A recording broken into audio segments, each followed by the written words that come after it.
Hakim-Hakim 20. Hakim-Hakim 20. Peperangan orang Israel melawan Bani Benyamin. Lalu majulah semua orang Israel dari Dan sampai Beersheba, dan juga dari tanah Gilead berkumpullah umat itu secara serentak menghadap Tuhan di Mizpah. Maka berdirilah para pemuka dari seluruh bangsa itu, dari segala suku orang Israel, memimpin jemaah umat Allah yang jumlahnya 400.000 orang berjalan kaki, yang bersenjatakan pedang. Kedengaranlah kepada Bani Benyamin bahwa orang Israel telah maju ke Mizpah. Berkatalah orang Israel, ceritakan bagaimana kejahatan itu terjadi. Lalu orang Lewi, suami perempuan yang terbunuh itu menjawab, aku sampai dengan gundikku di Gibea kepunyaan suku Benyamin untuk bermalam di sana. Lalu warga-warga kota Gibea itu mendatangi aku dan mengepung rumah itu pada malam hari untuk menyerang aku. Mereka bermaksud membunuh aku, tetapi gundikku diperkosa mereka sehingga mati. Maka kuambillah mayat gundikku, kupotong-potong dia, dan kukirimkan ke seluruh daerah milik pusaka orang Israel. Sebab orang-orang itu telah berbuat mesum dan berbuat noda di antara orang Israel. Sekarang kamu sekalian orang Israel telah ada di sini. Berikanlah di sini pertimbanganmu dan nasihatmu. Kemudian bangunlah seluruh bangsa itu dengan serentak sambil berkata, seorang pun daripada kita takkan pergi ke kemahnya, seorang pun daripada kita takkan pulang ke rumahnya. Inilah yang akan kita lakukan kepada Gibea, memeranginya dengan membuang undi.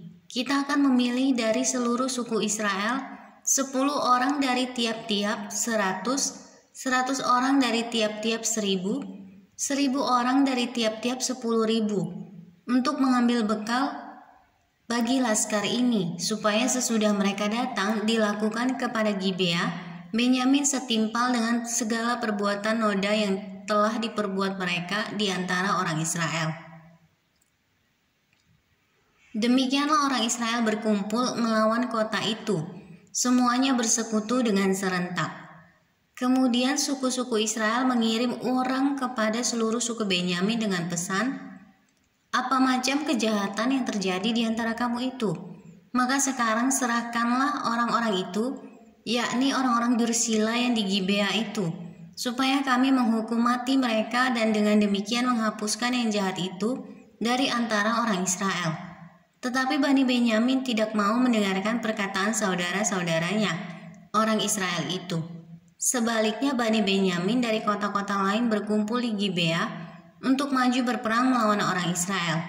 Pada hari itu dihitunglah jumlah Bani Benyamin dari kota-kota lain itu, 26.000 orang yang bersenjatakan pedang, belum termasuk penduduk Gibea yang terhitung 700 orang pilihan banyaknya. Dari segala laskar ini ada 700 orang pilihan yang kidal, dan setiap orang dari mereka dapat mengumban dengan tidak pernah meleset sampai selai rambut pun. Juga orang-orang Israel dihitung jumlahnya dengan tidak termasuk suku Benyamin. Ada 400.000 orang yang bersenjatakan pedang, semuanya itu prajurit. Lalu orang Israel berangkat dan maju ke Betel. Di sana mereka bertanya kepada Allah, siapakah dari kami yang lebih dahulu maju berperang melawan Bani Benyamin? Jawab Tuhan, suku Yehudalah lebih dahulu. Lalu orang-orang Israel bangun pagi-pagi dan berkemah mengepung Gibea. Kemudian majulah orang-orang Israel berperang melawan suku Benyamin. Orang-orang Israel mengatur barisan perangnya melawan mereka dekat Gibea. Juga Bani Benyamin maju menyerang dari Gibea dan menggugurkan ke bumi 22.000 orang dari antara orang Israel pada hari itu. Tetapi laskar orang Israel mengumpulkan segenap kekuatannya, lalu mengatur pula barisan perangnya di tempat mereka mengatur barisannya semula. Kemudian pergilah orang-orang Israel lalu menangis di hadapan Tuhan sampai petang. Sesudah itu mereka bertanya kepada Tuhan, akan pergi pulakah kami berperang melawan Bani Benyamin saudara kami itu? Jawab Tuhan, majulah melawan mereka. Tetapi ketika orang-orang Israel pada hari kedua sampai di dekat Bani Benyamin, maka pada hari kedua itu majulah suku Benyamin dari Gibea, menyerbu mereka dan digugurkannya pula ke bumi 18.000 orang di antara orang-orang Israel. Semuanya orang-orang yang bersenjatakan pedang. Kemudian pergilah semua orang Israel, yakni seluruh bangsa itu, lalu sampai di Betel.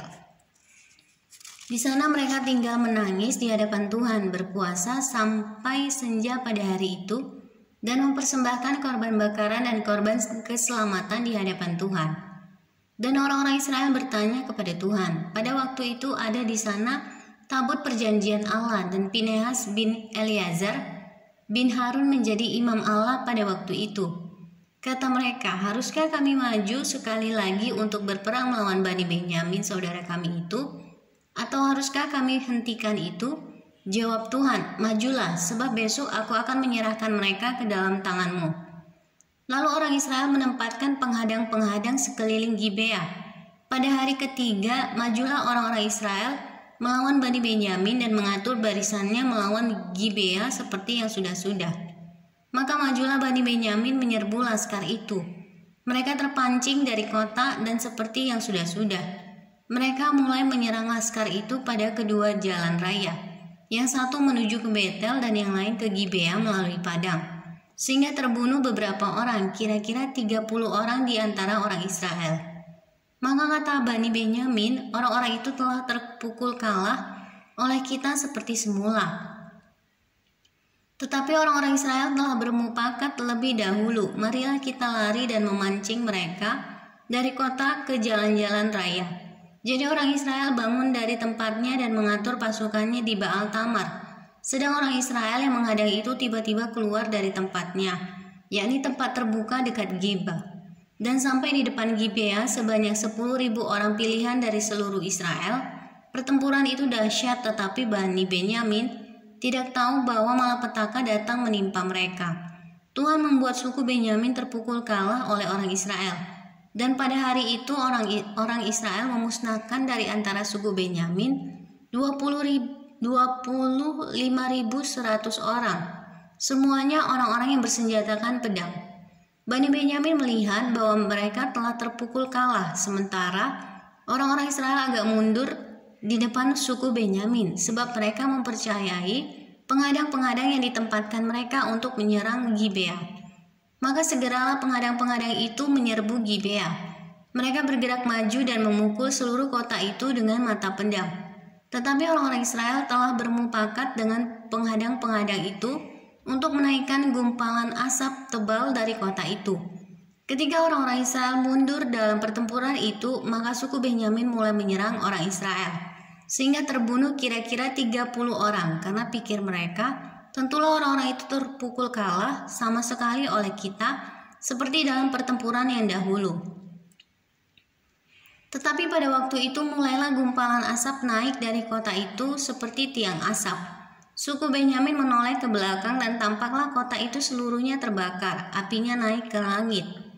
Lagi pula orang-orang Israel maju lagi, maka gemetarlah orang-orang Benyamin itu.